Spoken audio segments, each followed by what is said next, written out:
Hello everyone. আজকে parenting নিয়ে কিছু কথা বলবো। আমাকে এক দুজন অনুরোধ করেছিলেন যে আপনি তো অনেক বিষয় নিয়ে কথা বলেন, প্যারেন্টিং নিয়ে কিছু বলবেন। তো প্যারেন্টিং তো আসলে সেটা নিয়ে তেমন কিছু বলার কোনো আবশ্যকতা আগে পড়েইনি। আগে এটা কোনো বিষয়ই ছিল না এটা নিয়ে কথা বলার। এবং এক একটা পরিবারে অনেক অনেক ছেলে মেয়েকে মা বাবারা খুব সহজেই বড় করে তুলেছেন এবং অধিকাংশে সফলও হয়েছেন। কিন্তু যুগের পরিবর্তনের সাথে সাথে আজকে কিন্তু প্যারেন্টিং একটা বিরাট চ্যালেঞ্জিং টাস্ক হয়ে দাঁড়িয়েছে। এখনের বাচ্চার সাথে আগের বাচ্চার আকাশ পাতাল পার্থক্য। এখনের বাচ্চারা, আমরা শুধু খারাপটাই বলি, তো খারাপটা ভাববেন না, বলবেনও না। এখনের বাচ্চারা অনেক বেশি সেন্সিটিভ এবং অনেক বেশি আত্মমর্যাদা সম্পন্ন। আমার মনে আছে আমাদের ছোটবেলা আমরা কোনো বন্ধুকে খেলতে ডাকতে গেলাম খেলার জন্য। তো বন্ধুর মা বাবা, বন্ধুর বাবা বেরিয়ে বললেন, পরে এসো, এখন ঘুমাচ্ছে। আমরা চলে আসতাম, আবার একটু পরে ঠিক গিয়ে তাকে ডাকতাম, আবারও হয়তো ফিরিয়ে দিতেন, একটু পরে আবারও যেতাম। এখনের বাচ্চারা যাবে না। আমরা কখনো ফুল, কখনো পেয়ারা পাড়ার কোনো বাড়ির থেকে পেড়ে আনতে গেলাম, কখনো বকাও খেতাম, হয়তো দুদিন পর আবার যেতাম। এখনের বাচ্চারা সেটা করবে না। ঠিক সেরকম অনেকে ভাবেন যে কড়া শাসনে রাখলে বাচ্চা ভালো হবে। বাচ্চা তো শাসন করার জিনিস না, বাচ্চার সাথে বন্ধুর মতো মিশতে হবে।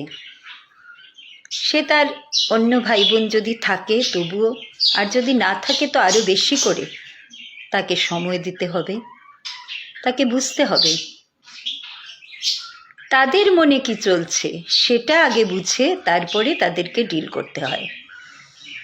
বেশিরভাগ ক্ষেত্রেই সমস্যাটা সেখানেই হয় যখন আমরা আমাদের চিন্তা ভাবনা, ধ্যান ধারণা, স্বপ্ন সমস্ত কিছু তাদের উপর চাপিয়ে দিই।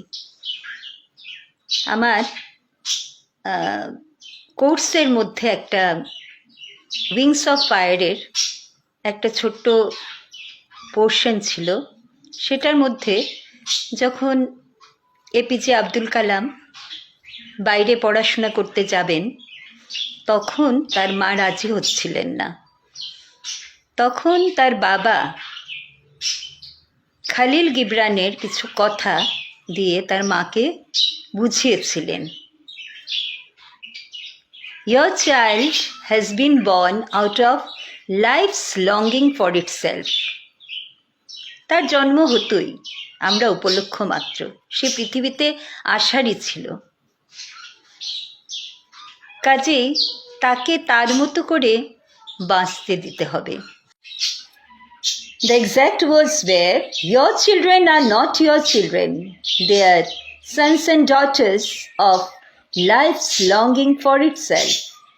They come through you, but not from you. Though they are with you, yet they belong not to you.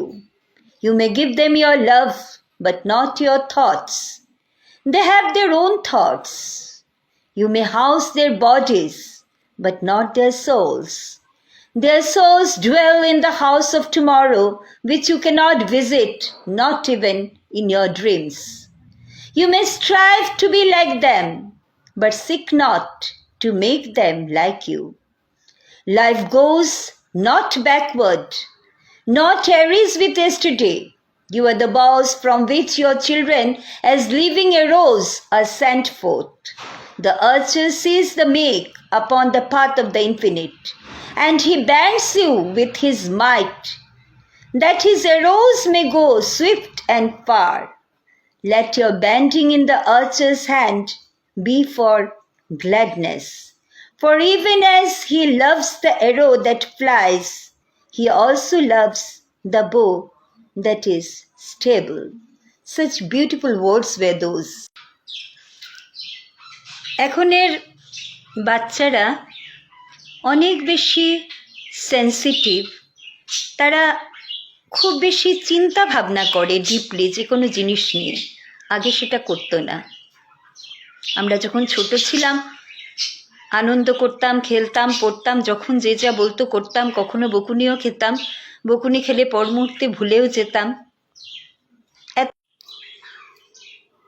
আমাদের পূর্ববর্তী প্রজন্মের সাথে আমাদের যতটুকু ব্যবধান তার থেকে আমাদের পরবর্তী প্রজন্মের সাথে আমাদের ব্যবধানটা কিন্তু অনেক বেশি। এই বর্তমান প্রজন্ম জীবনটাকে পরিপূর্ণভাবে উপলব্ধি করতে চায়। They want to lead the life as a celebration, never a mereless ritual to be gone through somehow. প্রতিটি দিন, প্রতিটি মুহূর্ত তাদের কাছে মহত্বপূর্ণ। হ্যাঁ, হতে পারে যে তারা এনজয় করতে বেশি ভালোবাসে, সে বাসুক না তার মতো করে। সারাক্ষণ যে তাকে কাজ করে যেতে হবে, সে পড়াশুনোই হোক বা অন্য কিছু, তা তো নয়। আমরা একটা ধ্যান ধারণা বানিয়ে রেখেছি যে ছাত্র জীবন শুধুই তপস্যার সময়। কিন্তু কে বলতে পারে, জীবনটা তো ভীষণ আনসার্টেন একটা ব্যাপার। তো আর পৃথিবী যেদিকে এগিয়ে যাচ্ছে সব কিছুই বড় অনিশ্চিত। তো একটা প্রাণ যখন পৃথিবীতে এসেছে, সে তার মতো করে তাকে উদযাপন করুক। আমার সাথে যদি তা না মিলে, আমাকে সেটা অ্যাকসেপ্ট করে নিতে হবে।